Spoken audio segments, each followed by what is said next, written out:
19 জুলাই শুক্রবার আমার গুলি খাইয়েছে আমার বাবা এনে, তারপর জ্ঞান হয় আমি ডাক্তার দেখাইছি করছি, আর প্রতিদিন গেছে আগস্ট মাসের 5 তারিখ 3 তারিখও গেছে, অনেক বুঝাইছি, বুঝানোর পর আমার মুখে বলতে নাই। আগস্ট মাসের 4 তারিখে আমার বাবার সান্দার পৌরসভা শাহবাগ মিলাইয়া 3টার পরে 3টে বাজে শহীদ হয়েছে। আমি জানি না, আমি সারা দেশ ঘুরছি, আমি আর 2 মেয়ে। আগস্ট মাসের 5 তারিখে ভোর 5 রক্তে কয় মৃত্যু বাবার রাখবি না, আমার রাখবি না আইটা দে পাইকে আমু তুমি কাইতো না, তোমার রাখবি না আমি আইনা দিব। পরে হেসে 5 তারিখে যায় আমার পুত্রের রাখবি না পায় বলে, পরে আসে 10টা বাজে পায় আমার মা বাবার মরা দেহ ভিতর মর্গে, ঢাকা মেডিকেলে দেয় না আমার বাবারে। আমার ভাইকে পাই জিজ্ঞাসা না যাও থানায় যাও, আমার ভাইরা জিজ্ঞাসা থানায় গেছে।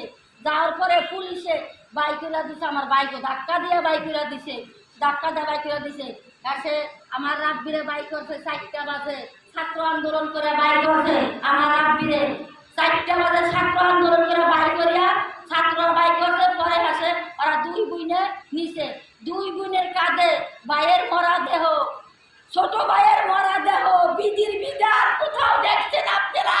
বলেন আমারে, 2 বোনের কাঁধে ভাইয়ের মরা দেহ, ছোট ভাইয়ের মরা দেহ। কি তোর ছিল আমার রাব্বি? কোন অপরাধে নির্মম বাবা আমার রাব্বির এই দিচ্ছে গুলি করলো? কোন কারণে? এই কারণ আমি এইটার বিচার চাই, ন্যায্য বিচার চাই। আমার স্বামী অঞ্চলের কাছে কাজ করতে না।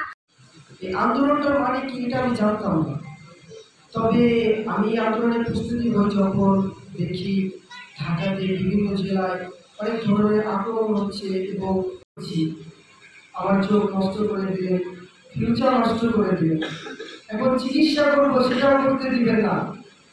এটার জন্য আমি কখনোই প্রস্তুতি ছিলাম না। তবে আমি আর কিছু বলতে চাই না, কেননা জুলাই এ কথাটা শুনলেই আমার খুব দুঃখ কষ্ট কামনা করি, এটা আমি বলার মতো নয়। আজকে তারা মিছিল করতে ফুলের মালা দিতে আমার জানা নাই, সে করে আমি সন্দেহান যে এই হত্যার এই শহীদদের বিচার পাবেন কিনা। আজকে জানি না রাষ্ট্রীয় ক্ষমতা আগামী দিনে কারা আসবেন, জনগণ তাদের ভোট দিয়ে নির্বাচিত করবেন। আমি মনে করি তাদের এই 16টি বছর স্বৈর শাসকের যেমনিভাবে বাংলার মানুষ ছাত্র জনতা ঐক্যবদ্ধভাবে বিদায় দিয়েছেন, এই কথাটা স্মরণ রেখে যেন রাষ্ট্র পরিচালনা করেন।